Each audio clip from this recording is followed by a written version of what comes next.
right, welcome back to Half Baked Sports. We're here again. We're going to go with the AFC West. We're going to start with Who wants to start then? AFC West. Who got Kansas City? Actually, Chuck had Kansas City. I'm sorry. Kendall has Kansas City. So we'll start with Mr. Kendall with Kansas City. Obviously. Kansas City. The front runner. Kansas City. All right, ladies and gentlemen, of course, sports fans. Kansas City Chiefs was my homework to do this week. I'm not complaining at all. AFC West, you got to like them too. Basically, what I did as far as my homework goes is I want to just outline a couple things first, guys. Kansas City Chiefs, of course, they've been around for quite some time now. My biggest thing is how I've magnifying glassed them over the last few years is they've had back-to-back Super Bowl appearances. First one, I just want to hashtag just for a quick second, the comeback against my team, the Niners. Don't call it a comeback. Yeah. Been here for years. I was a little hurt over it because we had the lead in the start. And then at the end, of course, they did kind of like the Buffalo Bills versus Houston. Mahomes just did his Mahomes thing. Yeah, he was kind of running around and scrambling. The defense was definitely exhausted. They played their hearts out the first half, actually first three quarters. Yeah. And then, and Mahomes and Kittle, man. I mean. Yeah, well, I mean. Actually, no. Who's the one? Kelsey. Yeah. That's his weapons. Second one, I'd like to go ahead and highlight the last season. Of course, that was when they played the Bucs, and it was funny as heck because they could not score at all. Only thing they did was just kick field goals. That's true. Well, people start to blame the O-line, but, if you had a better quarterback, I don't blame the O-line at all. I mean, when you take I don't knock them for it at all. The reason I don't blame the O-line is that they did what they could because that defense was stout in Tampa Bay. Yeah. It's still stout. If you blame the O-line, then you negate the fact that there was an actual solid defense that they were facing. Right. That's what I'm saying. My problem with them last year is, not my problem with them. My problem with the team in general is everybody sees the heroics of Patrick Mahomes and negate the fact that the O-line has protected him. It has protected him, but he still doesn't know how to audible read coverages. You would have seen that they're blitzing. Exactly. So if cover zero is coming after you, get a check down. Now, here's the question. What? Before we let him finish the caption, Mahomes, he's gotten a lot of success early. Mm-hmm. Is he humble enough that where he will actually take this chance to learn how to audible, learn how to do this? I think he's growing. I think that if the situation requires him to, like let's say Kelsey or somebody's not there, it will have to require him to do that. Then yes, because as long as he's got the crutches, as long as he has Kelsey, as long as he has his safety net, he doesn't really have to read a coverage. That's true. So all right, so go ahead and finish up, man. What else you got on the KC? Next one I'll go to is Mahomes ready for people to believe in him, his role, that he believes that his role that he's going to take Kansas City, to a 20-0 season, especially after toe surgery. I mean, my biggest thoughts are, all right, I got a few of them. It's, one, how healthy is he? I mean, everyone on this team right now is healthy. If he goes down, what is KC's fate? Next, is he ready for drills for off-season going into the preseason, going into regular season? Oh, I think so. These toe surgeries, if I'm not mistaken, can heal pretty quickly, especially for these athletes. Yeah. So I would expect him to be at least at worst minimum capacity. He'll be there for the when he had that knee injury, he came back 3 weeks later, yeah. 2 weeks later he played. 4 weeks. No, 4 weeks. I wouldn't have done it, but he did it. Yeah, is that all of it there? Lastly, I'd like to wind it up on this one because KC, they're up there. But Andy Reid's thoughts, guys. What do you think for his current status of his supposed impenetrable unit of Kansas City? When you say impenetrable, playing season. I've been liking the whole Andy Reid move to KC the minute it happened, and he even had Alex Smith over there playing well prior to Mahomes getting there. The offense was clicking, the defense was solidifying, and that was all. We saw it all develop. Now, the key for Andy Reid, and he's done it over in Philly, is can he keep it going? And that's going to come down to how well they draft, as well as acquiring natural talent. And I think right now they have a lot of talent, but what we did see is the defense take a step back because some key players had to move on because they couldn't afford to keep them. Now that's going to be a problem that we're going to see because as players progress, as they get better, they demand more dollars. When that happens, you only have a certain amount in your cap. And with the way they then all pay of a sudden Mahomes right now, if you're not trading out that high dollar for a rookie that's up and coming at a better discount, then you're not going to be able to have the sustainability like New England did for the 2 decades. And that's the problem with that Mahomes contract. It locks up a lot of money for the future where you have to. Hopefully he takes a page out of Brady's book and does a renegotiate. And the thing is, these guys took a pay cut this year to stay together. Will they be willing to do it again and again and again? No, I don't think so.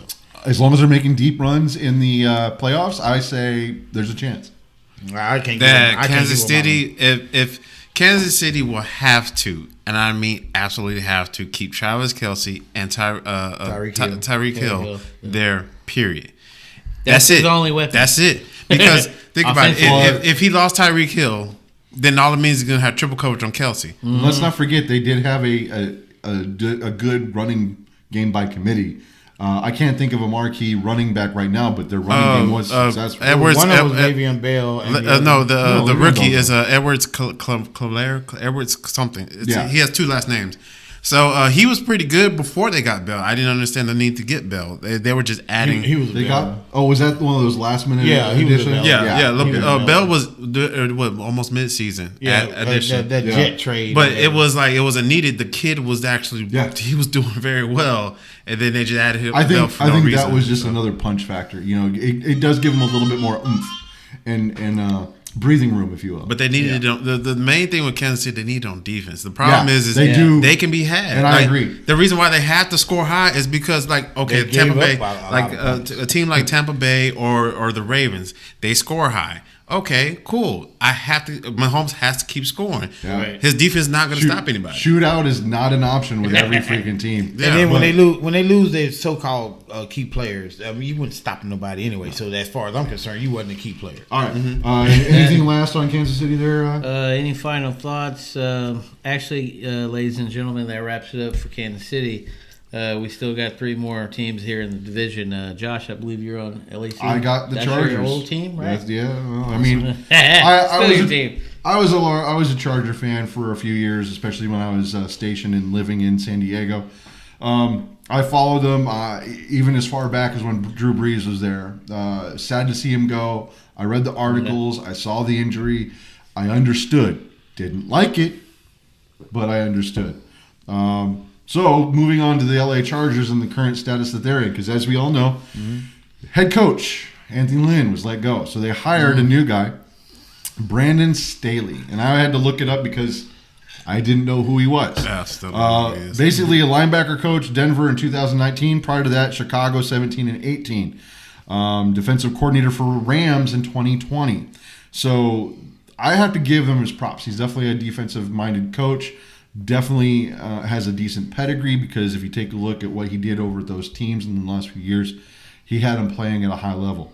The teams themselves may not have won, but Rams did. But like with go to Chicago, that Chicago defense is known for their defense. So I like it. I would like to see what comes of it. Then of course you take a look. I don't know if these are new additions. I couldn't see, but I believe they are. We have offensive coordinator Joe Lombardi, and yes, he is part of the Lombardi cloth. 15-year experience, last 5 years in NOLA. That's right, New Orleans Saints. So I like if that's the case. He's good with offenses. Look, they got Justin Herbert did well last year with a 9-7 record. 7-9 record last year, and that's coming off of a 5-11 record the year before. Now, granted, I understand Justin Herbert wasn't there for that. That was Phillip Rivers' last year.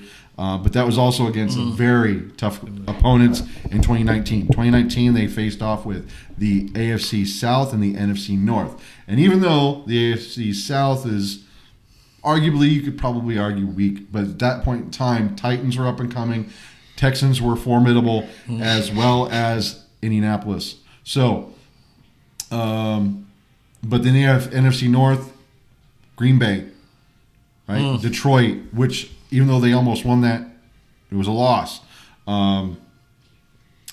Chicago, and of course Minnesota, tough opponents.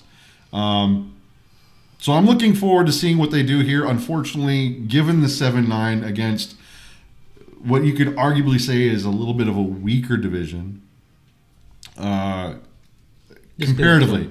This year they're facing off not only with their own division rivals, they have the AFC North and the NFC East. And as we all love picking on Dallas, I have to admit it, that will be a tough out for the Chargers. Take a look. Philly is questionable because, they don't have Wentz, but they still have a lot of the key components. That team, if they come together, is formidable. The Giants are up and coming. And, of course, even Washington is solid. So I really feel that these Chargers have a very tough schedule coming up. Washington is their game one. Then they have Dallas, KC, Las Vegas, Cleveland, and then rounding out at Baltimore before their bye week. I have to say, gentlemen, I'm looking at maybe one, possibly 2 wins, and that's if Vegas drops.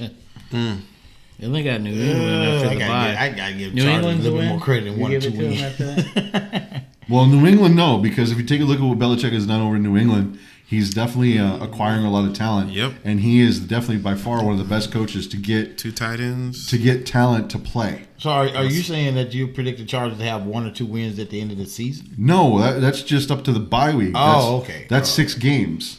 Oh, okay.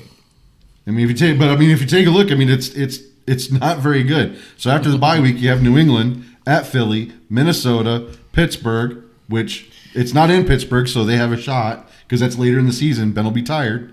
Then they have to go at Denver, which is winnable, but it's in Mile High, so it's not a give me. Then they got Cincinnati, winnable. Oh, yeah, easy win. Giants, winnable, but not a guarantee. Right. But it is a home game for them. So restructured stadium. Kansas City, not getting them that. That's not gonna happen. But Houston, late in the season, Not going. Yeah. Oh, they can win that Yeah. game. That's and a win game. That's a gimme. and your boys here may be attending that game. I will be. And then they got Denver, and they round out the season in Las Vegas. So I'm looking at. I was looking at Denver's schedule. I was looking at Kansas City's schedule. And we got the schedules in front of us. Yeah. Kansas City outright's going to win the division. No. Oh yeah, I no get ifs, that. ands, or buts about it. The thing is, the teams that could be 8-9 or 9-8. I think all 3 of these other teams are going to have similar records: 8-9, 9-8. Is that enough to get you in the playoffs? Probably No, not. I'm going to go ahead and make a prediction with the addition of that extra game. Yeah. So we're looking at 17 weeks of games. Right. 18 weeks, but 17 games. Yeah. You have to get 10 or more. Yeah, I think you might have to do it. Actually, Anything 11, under 10 11 ain't and, gonna cut it. because 11 and 6. 9 and 7 isn't going to. Yeah, it's not gonna cut it didn't anymore. really cut it back in the day, and 9. So it's going to be 9 and 8. Unless you got a lot of it's teams, not even 9 unless you and got 7 a lot anymore. of teams with a So lot of tiebreakers. you would have to have 10 and 7 in order to have a shot. And even then, if you don't have 11, you might 11, you might not even be in. I think if you make, because take a look at the competition now. The competition's kind of evening out, even across most the board. Yeah, and so I give it 11 will get you there, 12 to be sure. Yeah. So in 12, if you're 12, you either fighting for your division title. Oh yeah. So with that being said, I'm thinking they're going to finish at least second or third in the division, with Las Vegas pulling up the rear. Actually, with what I'm looking here at the competition, they're probably third. I don't even see them getting 7 wins this year. No. So they're gonna finish something like 10 and 11, or 6 and 11. Wow. Yeah. That's a steep drop off. I was thinking 8, 9. No, because they got 7 and 9. half and They half? got 7 and 9 last year, That's and I know right. that's something to build on. But when you take a look at the competition that they're playing against, it's Denver an uphill hasn't battle. done that much restructuring. No, but so you have them those 2 wins. The chart, Las Vegas, just because they're I'm in gonna- a new stadium. The only now, ones that I am giving to them right now, like flat out giving to them, And I understand Raiders are kind of like an iffy, and they do have the Raiders on game 4. So let's give them that. Yeah. Well, if they give them the Raiders, And the give them a clean sweep on the Raiders, because in Vegas at the week 17 or week 18, that would be understandable. You're still only looking at a win with Denver twice, the Giants, Cincinnati, and Houston. Yeah. So what is that? It's 1, 2, 3, 4, 5. That's 7. So you're still looking at a 7-10 situation. And see, I'm the reverse of that. I don't think their wins are going to come. I don't think they're going to I think they're going to split their division wins with the exception of the Raiders and Kansas City. I think they're going to lose 2 to Kansas City, but they're going to win 2 with the Raiders, and then they'll split the ones with Denver. The other teams that they're going to beat are these AFC teams. Pittsburgh, I'm sorry. Pittsburgh has been a great organization. They've always been there, but the play has not been there the last couple of years. We can still look at early predictions. These are all early predictions, but I'm saying I'm thinking about the offseason moves that San Diego's made versus the offseason moves that Pittsburgh made. I think San Diego has done better in the draft. Oh, they did. And they've done better in adding key players. Ben Roethlisberger, like I said, last year he stunk up the place. This year, I don't think it's going to be any different. He's actually taking a back seat. I can give them. He's not taking a back seat. He's the starting quarterback. He's taking a pay cut. He took a pay cut. That's not taking a back seat. Because I said it wrong. Sorry. Yeah, because they're playing Pittsburgh in L.A.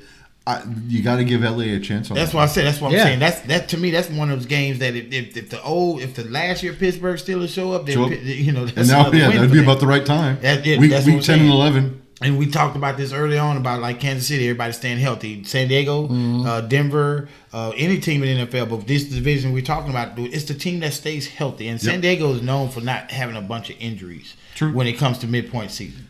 So I'm thinking they might surprise them. They might open up and surprise some people. I'm not sitting there saying they're going to take the division. I'm not even sitting there saying they're going to make the playoffs. But I think they'll do better than everybody's predicting. If they improve on the 7-9 from last year, then that's good. If they go 8-7, or 8-9 or 9-8, and still don't make the playoffs, I still give them a B+.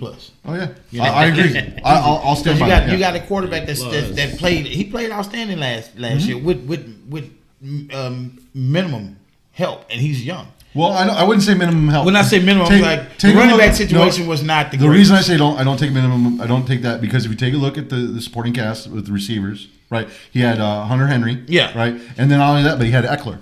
But the running back situation was not the greatest. Well, it was up and down, but it was because of an injury. Yeah, but he still had one. Okay, well. Anyway. That being said, if everybody, like I say, that healthiness and the additions they made, I think they could easily be one of the Still early. That wraps up my Chargers. Although I did want to make one honorable mention here. The defensive coordinator is Ronaldo Hill, apparently a former defensive player in the NFL, had a 10-year career. That's huge. But definitely take a look at these guys' stats. After reading the little bios and stuff on the website, I'm actually optimistic. At the same time, I've got questions, but I'll definitely be keeping an eye on the Chargers here this season and see how they do. All right. Well, I'm gonna jump in with the Denver Broncos.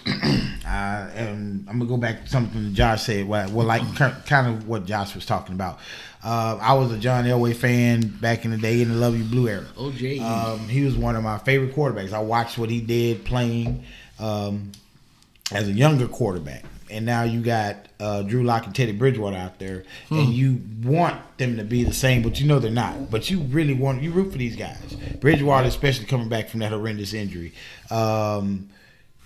Drew Locke, I liked him in college. I really did like him in college. I don't like him what he's done in the pros because I haven't seen that much of him. No. The defense is still the Denver Broncos defense, but it's the offense is just not putting up points.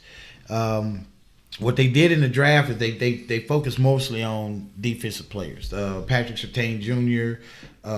It's a lot of guys out there that they picked up that was mainly to shore up that defense.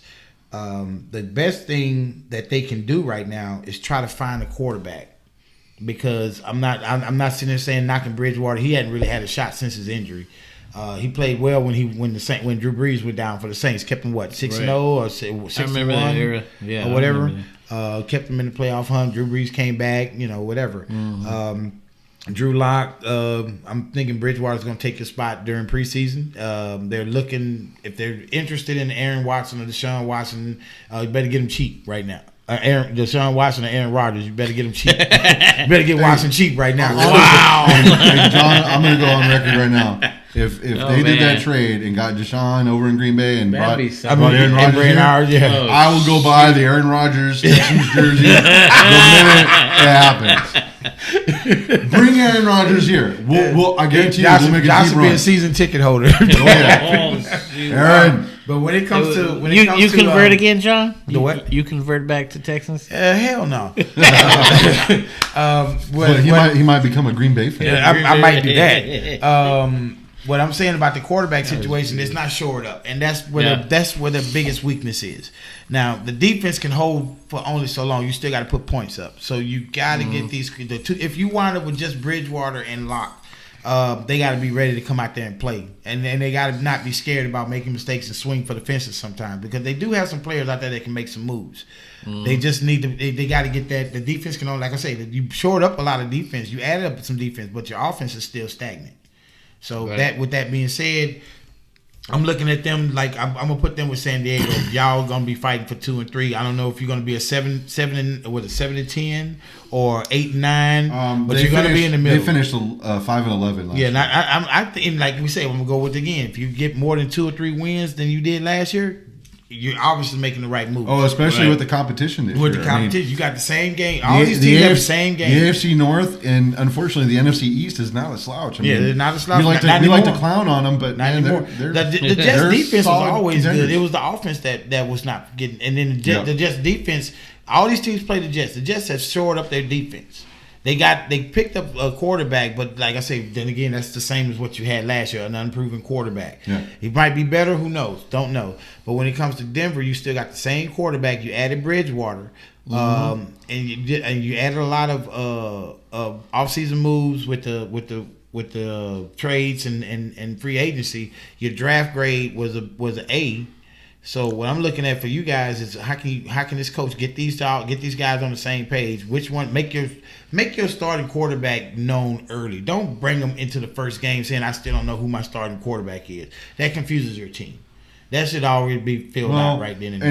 And let's not forget, sometimes that's a tactic for the media. Yeah. Let me put it this way: if the coach is legit like on the right page with his teammates, the team already knows who the quarterback is.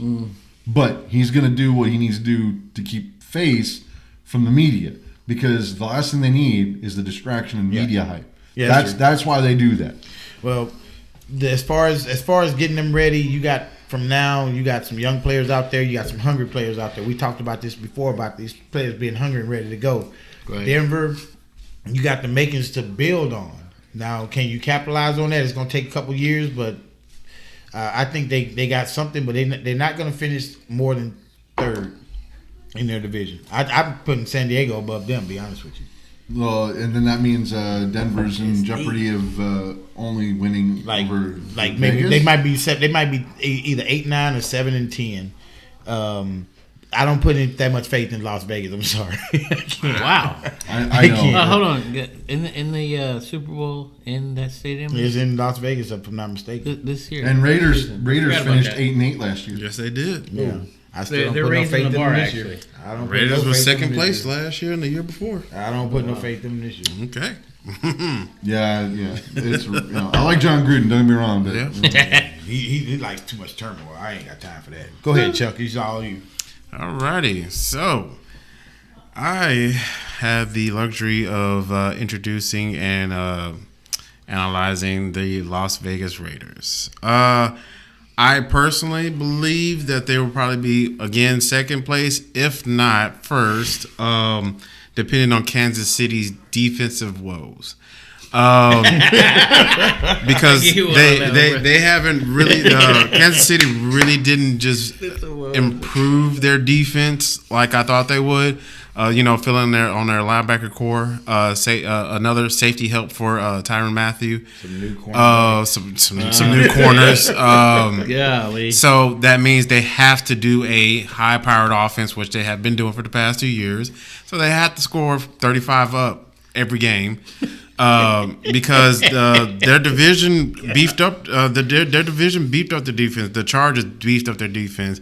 The Broncos beefed up their defense. depending on what they're going to do with Von Miller. And the Raiders just beefed up their defense. They signed I forgot his name is Ngagwe. He's an end, so they have more edge rushing potential now. They signed Casey Hayward. I believe he was with Tennessee last year.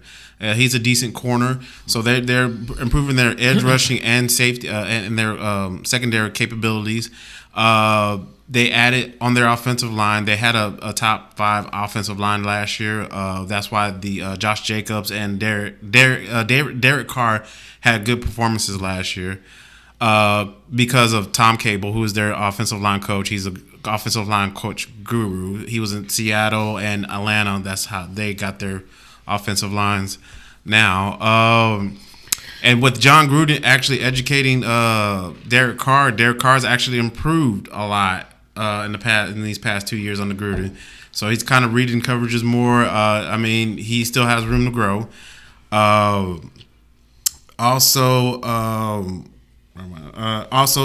They shore up the offensive line. They drafted the rookie Leatherwood. He was a top offensive lineman prospect this year. So he should be potentially their right tackle because that's where they needed because they traded the center Hudson to I forgot where they traded him to, but they traded him. So with that being said, the Raiders to me should be either 9 or 8 or 10 or 10-7 this year if their defense plays well. If their defense does not play well, you're looking at 7-9, 8-8. And possibly 7-10 because don't forget it's 17. Yeah, 17. Oh, sorry, 7-10. 7-10. Sorry, possibly 7-10. Depending on Kansas City how they hold up because Kansas City actually has a tougher schedule this year. They're running through a lot of high-powered teams like Buffalo, Pittsburgh, Baltimore, which I think they're going to beat them this year. And I honestly believe that the Raiders will beat at least Kansas City once this year. So I'm predicting with Kansas City having 8 losses this year. So wow, it's possible. Put Kansas City at 9-8 then. No, 10-7. Either the Raiders are going to tie with KansasIty division or they're going to take the division. Well, no, guys, they're going to go 20-0. They're not 20. I'm still trying to figure out where you get 20-0 from. No, that's Mahomes. That's what he's looking for. There was some chatter. Apparently, there was a thing where they asked Mahomes because it was the whole undefeated season was apparently that was like Brady's regret or something that they did that almost perfect season kind of a thing.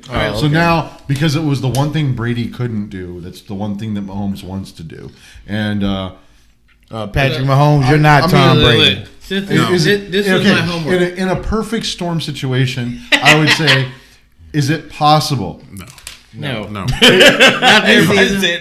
It's possible, but let me put it this way: the $100 million contract made it not reality. So when you come down off your cloud and take a pay cut and give some money back to the team so that they can buy you some more offensive weapons and then shore up that defense that's lacking. Shore up that defense. Then it's a possibility. Do you think he'll do that? No. Because he just won the Super Bowl. He beat my team then the second Super Bowl. To restructure that contract will do a disservice to him. He's upset because He's not upset. He's got a $530 million contract. That man ain't upset about nothing. Are you sure? He did not score last Super Bowl. Okay, that's his fault. What? I mean, that's not his fault. It is his fault because team effort, it's like I said, it's like I'm saying.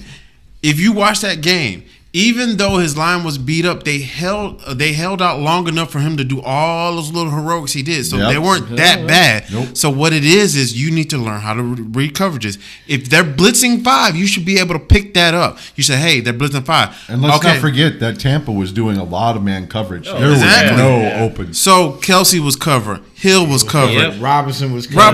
Watkins was covered.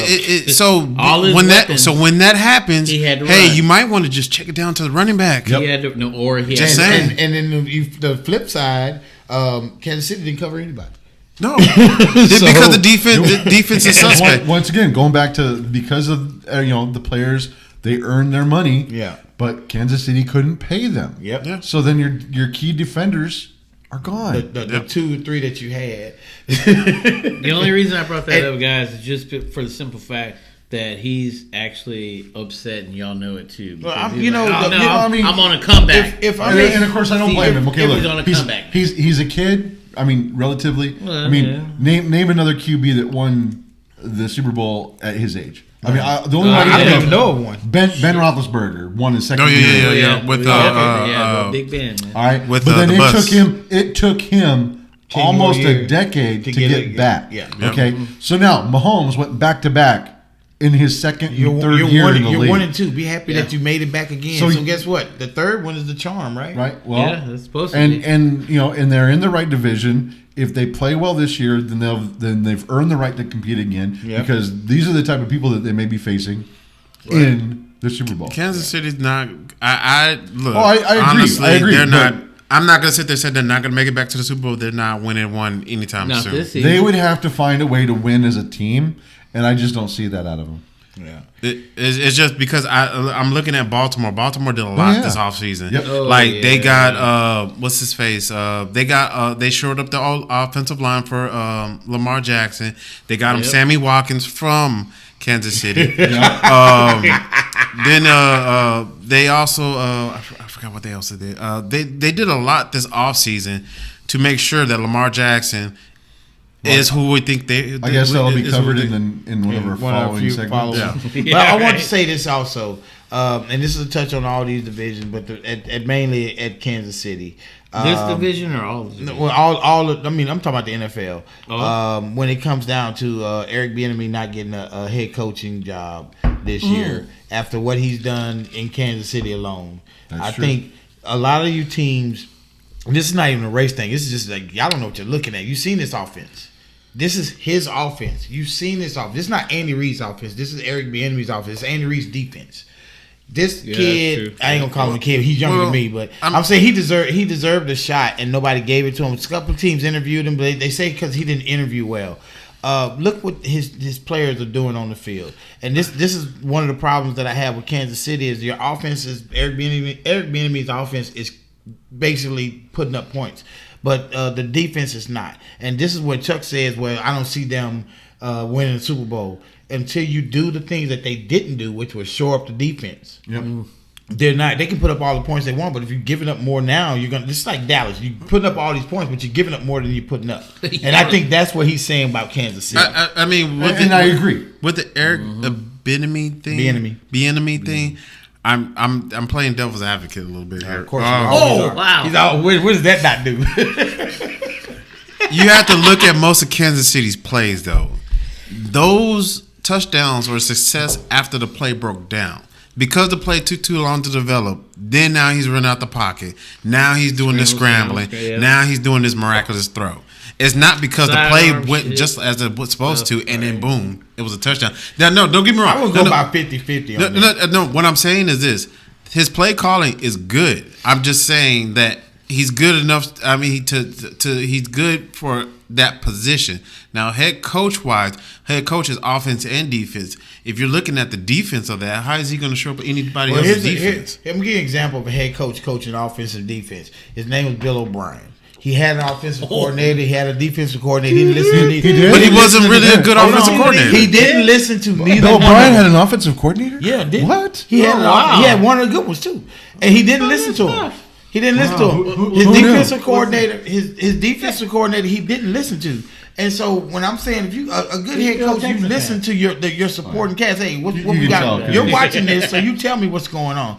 But you got. He's still butthurt. I'm about saying Bill just O'Brien. give him. Yeah, I am. I'm still butthurt. So Don't now get me you're a wrong. Cardinals fan. I'm definitely a Cardinals fan. Yeah, I said it was. Hey, DeAndre Hopkins, I would buy that jersey right I'm alongside Larry Fitzgerald. Larry Fitzgerald, DeAndre Hopkins, Kyler Murray, J.J. Watt, and Chris Jones. I'm getting all five of them. I'm gonna wear them all season. All season. And yes, if Deshaun Watson is still a Texan, I'm still gonna buy another jersey. Yeah, I will. We do need to pool our money together and get another T-shirt order or No, jersey we're getting order. jerseys this time. We're getting jerseys this So time. let me know and we'll do the FanDuel. Oh yeah. We have this thing Josh came up with called Pool Host, and we've been going against each other on the The yearly we do the picks. Oh yeah, the contest. Pick'ems. And so and right now we have a friend of ours that we can't stand. His name is James. Oh wow. He did have bragging rights this year, right? No. Yeah, because he beat you. No. He beat him. Who won first? Wasn't it Larry? Was it Larry or Kendall? I was. Yeah, you were up there. And then James was riding my coattail for a minute, and then at the last, I thought it was James that won. All I know is I finished mid pack because of a few bonus. You guys, mistakes. we're gonna. I want Josh. If Josh can never do this and posted up the results of last season, you guys ought to check it out. And if y'all want to get involved, we'll figure out a way to get in touch with one of us. We can throw that in there, and it's something else to do alongside the Half Baked Sports show. Yeah. If we do it, there's going to be a couple of ones. We're going to have one available to everybody for weekly with their bragging rights, or if you want to enter a couple bucks. We're going to do a season long, right? With a buy-in of like $40. There's going to be a weekly prize and a season-ending prize. All right. The season is this winner take all. It's not that first, second, and third. So there's going to be a pool for the season end, but there will be a $2 of that going to the weekly. Yeah. Then that'll be paid out weekly. So we're gonna do that amongst ourselves, and whoever wants to participate. Hey, it's not that hard. Believe me, we have fun with it. Y'all been doing this just as long as we've been doing it. Keep an eye on that because that'll be advertised about 2 weeks before 2 weeks preseason? before the season starts. Yes, preseason. Absolutely. So with that being said, we've covered the AFC West. I would suggest. What should we do next? I'm gonna suggest getting the BS one out the way. That's the AFC South. Oh no! Hey, I want to take the Texans. I know, but hey, let's do this. But that's your team. We did a pretty good job of alternating. So we do the NFC, then the AFC. So we're gonna go NFC. Let's go NFC South. That way Chuck can deal with his Tampa Bay Buccaneers. All right. I'm sorry, I wear a Patriots jersey, not a bad one. You need to get we know Brady's here. I mean, who's the expert on Brady? All right, so like, subscribe, hit the notification, and hey, comment. I know that we're all full of shit here, but you know what? So are you. Comment below. Let us know your thoughts. And stick with us because it's going to be an interesting season this year. I think this one's going to be one of the better ones, especially with that added game. Yeah. I think it's going to throw something out there that these teams are not expecting. It's going to make that playoff situation go. And with things opening up, and hopefully we'll see some games this year. Hey, guys. And isn't there a chance that that league, the XFL? XFL is supposed to be coming back. I'll be glad when you hurry up and come on back, man. We need some real football. And we'll be hopefully doing something right there on the spot like we did last season. We left the inaugural season. One thing I want to say, also, one of the preseason games. I'm going to put it out there now because I already got confirmation that we can go to 2 days outside on their patio and do a live broadcast during the preseason game for the one or two games. We're trying to coordinate and get what we call fan speak out. That means you show up, we're going to basically record people back to back to back. You get 2 minutes, then that's it. You're cut off. You can rant, or praise whatever players, teams, coaches, whatever you want to do. It doesn't matter what sport it is either. If you want to yell at a rugby team, go right ahead. Soccer team, go right ahead. Whatever you guys want. Fans are the warn you guys behind this show. I just want to warn you guys. If Chuck is there, don't say nothing bad about the Patriots. What? He gets violent. Oh Texans fans. And if you believe that, we have some swamp fans that we would love to tell you. All right. Hey, thanks again. Like, subscribe. We'll see you next week. Yes, sir. Have bake. We're out.